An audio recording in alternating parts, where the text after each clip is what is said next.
when you're in pain, soothing as a springtime rain, to have a friend right in your corner, your heart will feel a little warmer.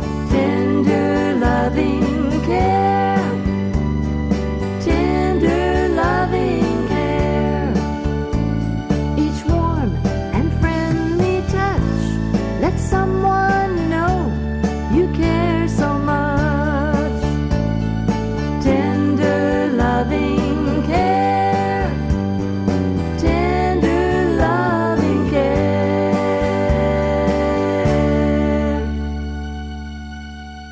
Good afternoon. I'm Dr. Greenbrier Almond, and thank you for joining us on our program, Tender Loving Care. Each week on Channel 3, I'm happy to talk about this interface between Christianity and medicine. And today I'm talking about a role that I have as a doctor and as with my patients to provide excellent care, but also a role as a father trying to inspire my children, raise my children to be excellent human beings, and of course a member of a church striving on to perfection, as the Bible says about our life with Christ, and then of course as a school board member wanting to have excellence within the school system. So I'm talking about a whole bunch of things like that at that interface today. And I want to use as a reference, as I do written material and documents and talks that I go to often in these programs, I'm going to talk about the National School Board Association talk that we heard last week in Charleston. That is the 20th of February, 2015. It's a very, very cold day in Charleston, the coldest on record, -10 that day. And there were a number of records broken across the state. But our school board was in attendance at this educational meeting for us, and it was a very good talk. So I thought it was worthy of sharing, especially that interface where we want to teach excellence. Now, as a school board, you understand that West Virginia is trying to increase our achievement of our students. We want our students to be career and college ready when they graduate, and we want every student to graduate. We need that. Our 21st century education is required for the future. There are going to be very few jobs, maybe 6%, 10%, some number like that. A very low percentage of jobs can be done in the future without a college education. There will always be some jobs, of course, but that's not where we want our students to aspire. And so I'm going to talk from this book. It's called The Key Work book that's published by the National School Board Association, and talk a little bit about 5 areas where we can achieve excellence, where we can change the dynamic and help our community, help our children. These are, of course, vision, accountability, policy and board operations, community leadership, and board superintendent relationships. And we'll try to broaden this, not because there's a 5-member board. We're voted on by the public, and that's our accountability in a sense. If we're not doing our job, the public should vote us out. And last year I stood for election for a second time and was reelected, and I'm grateful to the community. And last year we renewed our levy, which helps about 9% of our school budget and allows us to do a lot of extracurricular things, from sports to band to art to many, many things that we could not do for our students without that levy. So I appreciate the support we have in our community, and that's a part of an accountability feature that's built into any system. But let's start with vision first and talk a little bit about this. Item by item, and try to make it as broad as we can, not just to the schools, but also to your family life or to other organizations that you may belong to, or if you're on a sports team, whether you have a winning season or not. The first thing is vision, of course. Where there is no vision, the people perish, Proverbs says in the Bible. And I certainly find this to be true, that the people are, as a coach said one time, the team that wants to win the most on any given day that a sports event is held is going to win, because all of us train equally. and every student who goes through school is going to have 300 minutes of school a day, and we're going to go 180 days in West Virginia this year by the legislature requirement, and we're going to and children will start with a pre-kindergarten, then kindergarten, and then 12 years of school. So 14 years of school, children are going to come up through, and everyone's going to be equal. It's an equal opportunity situation, but some are going to do better. And this comes down to vision. Sometimes the measurement is such that West Virginia turns out near the bottom. We might be 48th or 49th in the nation when academic excellence is measured, and yet we are spending a lot of money, and so we need to improve our vision. Where if you I read this one time, and I thought about this, and I've tried to ask people over the years as a doctor the past 40 years or so, when they have a certain name like a Cook, or Smith like blacksmith, or maybe they have a carpenter, a name that implies being a carpenter. And I ask about this because I read this article years ago that the folks that came over on the Mayflower had various jobs. There was a cook, there was a carpenter, there was a blacksmith, there was a preacher, various teachers, and so forth. People are proud that they came over on the Mayflower. They're proud that their family was here. The family tree came to America early. Of course, all of us are immigrants. We've come from someplace in the time. But in any event, the jobs tend to stay the same. If a person's ancestors were teachers, and then the next generation would be teacher, the next generation teacher, next generation teacher, and so it goes. That now here in the 21st century, that family tree is still made up primarily, say, of teachers. Interesting, isn't it? No one requires it. No one says it has to be that way, but it's part of a vision thing. As a doctor, my father was a doctor, and I've become a doctor. My daughter is a doctor.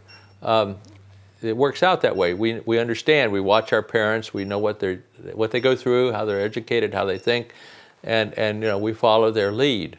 That's vision. That's vision in the broadest sense. And inside school districts, if we want to improve how we're doing, we have to improve our vision, and we want to have what the National School Board says clear vision, with high expectations. And high expectation is for quality teaching and for the learning with strong student outcome. So how do you inspire someone to have that type of excellence? We're fortunate here in Upshur County because we have the college. And I have said this many times over the years to myself and into the public. I said one of the best things going for us in Buchanan is Wesleyan College. It inspires us, doesn't it? It gives us a sense of vision about what we can do. You could be from a very poor family, way up in the country, and you would yet know that people can be college educated. You may have someone in your family that's college educated. The college just got, I think it was a $10 million grant, maybe $2 million a year over 5 years.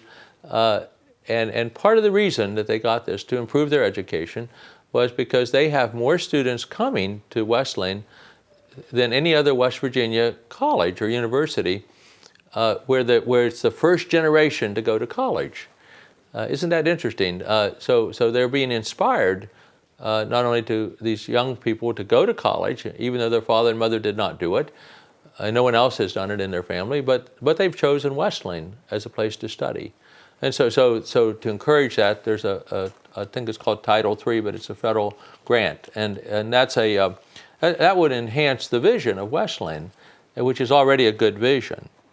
Effective school boards then, according to the talk we heard last week, it would be savvy, data savvy. We would be interested in following up on things and seeing how we can crunch the numbers, how we can improve our vision, how we can leverage our resources, how we can lead to greater professional development. And so it goes, an upward spiral of progress through vision. The second factor to look at is accountability. accountability has become the watchword of the 21st century. You listen to politicians talk. Netanyahu has just spoken to the Congress of America on the day that we're filming this, and he is cautioning us about accountability of the nuclear resources of Iran, who they consider an enemy or a potential enemy interested in attacking Israel. And so any type of agreement that we might have with Iran or any power like this, accountability is a factor. President Reagan, I think, is rather famous for saying, trust but verify. That's an accountability way of looking at it. And he said that often enough that it's stuck in my noggin. Trust but verify is an important thing. So an accountability is having high academic standards in the sense of a school system, having transparency. Anyone going in looking at what's happening could see, for example, that education is taking place, that children are being taught, children are learning, and that there's accountability. And again, that the result is a world-class education. That's what we want. This would be from the superintendent who leads, and we're very fortunate with Roy Wager leading us, having been in the school system for over 40 years, a teacher, a principal, dealing with federal money and resources and accountability, and now our superintendent.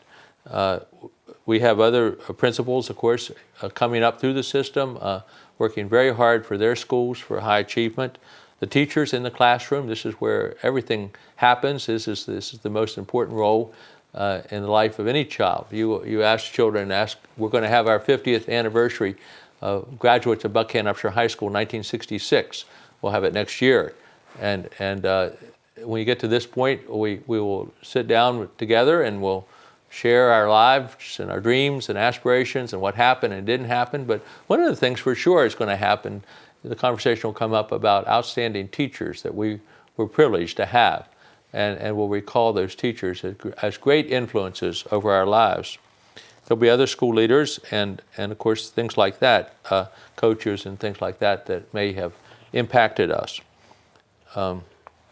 In our voting community, I mentioned this in terms of accountability. As a school board member, I stand for an election every 4 years, as other school board members do. So we are accountable to the public, and that's a way we can be voted in or out. Accountability can come out in other ways. How much community engagement we have. Are we out interviewing the public? Are they coming to us? I'm very pleased that one time this happened about a year ago. We had our state school superintendent coming to Upshur County. He was visiting every county in the state, and so he came, and we had over 300 people in our board meeting. And he said, "Wow!" He said, "This is the most attended board meeting I have ever seen." Well, I was impressed that he thought that was a high number. And perhaps it is, but it's a good number because it means that we have a lot of accountability. We have a lot of people coming as delegations to talk to the school board, and they believe that we listen and we will change things. And if you're a parent, you understand. You sit down with your family at supper, and this is a chance to dialogue as a family, and children bring up things, and they bring them up with the expectation that the parents have wisdom and knowledge and will help the kids solve their life problems. And then if children can sit at the table and listen to mom and dad talk back and forth about what's happening, what needs repaired in the house, how they're going to pay a bill, how they're going to deal with something happening at work. Anyway, they learn from their parents' example, and all that's accountability. Well, there's many more things we can talk about this, but I wanted to hit all 5 points here in the body of this program. And this book would be available, I'm sure, online. The National School Board Association is not trying to not get the word out. They have a book called Key Work of the School Boards. So just think Key Work and go to Amazon.com or check out some resources online like this. It's been published first year 2000, published again in 2010, coming out this year for a third edition of this particular book, Key Work. A third point is the policy and board operations. Now, I have been accused, I remember this because it was a personal friend of mine, a lifelong friend, said, you're spending too much time just on policy. And I had to think about that because maybe that was true. And I think maybe it was. Because we've got to be out there managing by walking around, by knowing what's happening in the schools in our community, and personally being involved. And we're a local resource, so we're accessible. When I go for my daily walk, I welcome people telling me this or that, whatever they want to say, about the school or about the weather or whatever we talk about. It's nice to be accessible to people. But it's also necessary to have policy and have board operations. And so when there's something that is happening, for example, that just talk about 180 days of school and the school calendar, because we're wrestling with that right now. We have 2 public hearings. We've had one last week. We'll have another in a couple weeks. And we'll outline what the law requires, but also what are our options. We want to hear from our public so that we can set the school calendar. But we'll have a policy. The policy in part will be there will be 180 days of school that's required. And we'll have some built-in days for snow, and we'll have education days for the teachers and faculty senate days so they can get together and organize and share their best ideas and best practices, and maybe outside speakers. And all those things are part of the school year. And we have a policy that will drive that. We have a policy on behavior. It's been recently discussed and worked out, and we heard from the public, we want the schools to be safe. Parents said that, grandparents said that, and so that's a big role for us. And when there's we take it very seriously. When there's a violation of a safe school policy, then we want to have a hearing about that. We want to hear the facts and decide rightly what needs to happen to make the school safe. In an extreme case, the student might be expelled. There might be a lot of other things that could happen so the school can be safe that will come out of a hearing, and we want that to be the case. For example, we have taken at the high school and middle school to have a deputy sheriff, a pro officer. He's there as a teacher role, as a person who can keep authority if it's necessary, if something's going wrong, could be on the premise, as an asset to teachers in the classroom. Certain classes would lend themselves to civics or forensics or just understanding law and order, and so our deputy sheriffs are there. And we've heard that from the public, and so it became part of our policy to do that, and part of our governance. A third thing to emphasize is community leadership, and or a fourth one would be community leadership. And we all are leaders. We have a sphere of influence. Everyone does. You can think about it.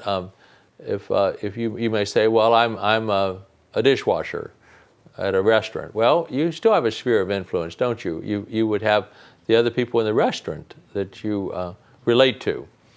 You have the people when you walk to work that you greet and meet, and you relate to them. If you could be part of a church, you could be have another community organization that you belong to, and so forth. We all have our sphere of influence, and altogether you can think about this in terms of leadership.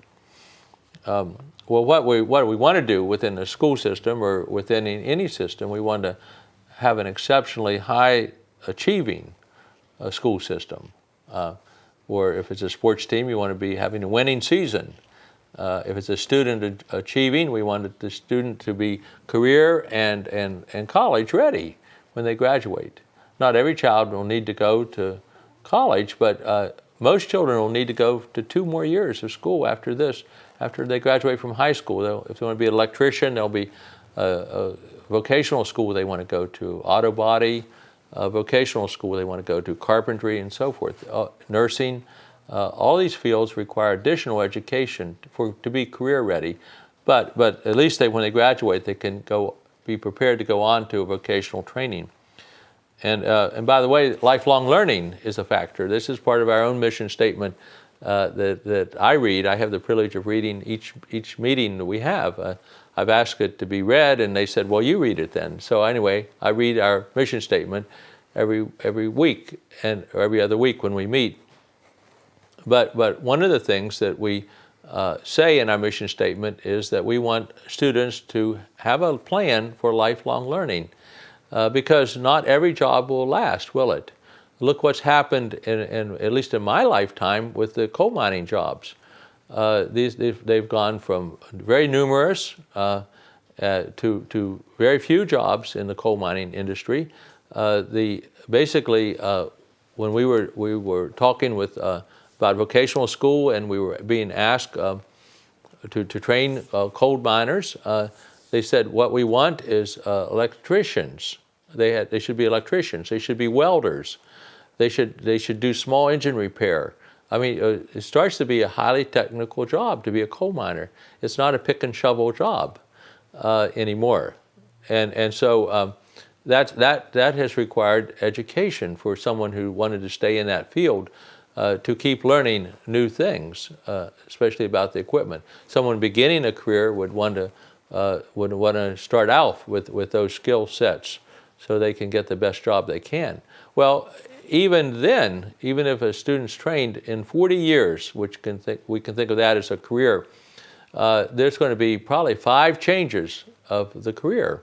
Some of them will be major changes. It's not unusual for someone to be a teacher and then go on and be, let's just say, a banker, and then go on and be a social worker, and then go on and be something else. You see, 5 careers that are vastly different. So lifelong learning is a big part of our mission in Buckhannon Upshur.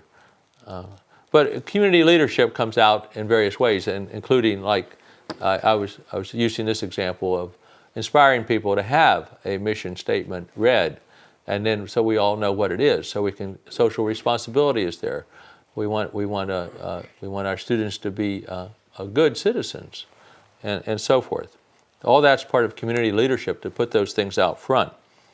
There's public advocacy and community engagement.